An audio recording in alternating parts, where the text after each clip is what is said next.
Today we're going to make a gas tank out of a compressor with a cool custom fuel gauge on the side. So for this build, we use compressor tanks as the gas tank in the front.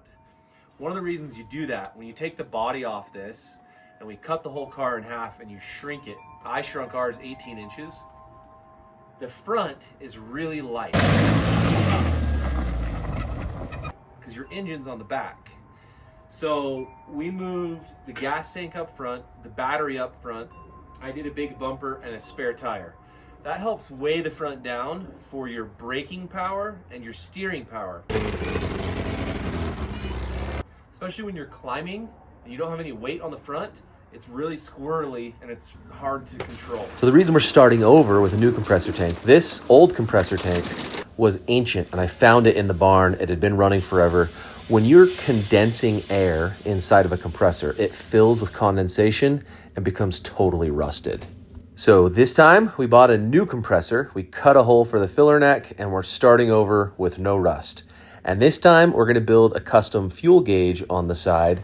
We're gonna run this little DIY fuel gauge for the tank. I'm gonna weld this on here and I'm gonna weld this on here. And we're gonna have a clear fuel line that connects the two so that I can actually see the fuel level remaining in the tank. All right, this first weld is for the filler neck where we're gonna be filling it each time it runs out. I'm happy with that weld. Now we're gonna punch a few holes for the custom fuel gauge and then also for the fuel hookup that'll run to the fuel filter and back to the motor. Okay, so here's the deal on the back side. This will be on the driver's side of the tank so that I can always see the fuel level in there. So we got a good coat of industrial tractor paint on there. Now we mount this thing up and prep to go fill it with gas at the gas station. Okay, my wife's gonna watch the baby for just a minute so that I can run to the gas station and get this thing finished up. So what we have going on, there's no gas in here at all, and it's running to this new fuel filter.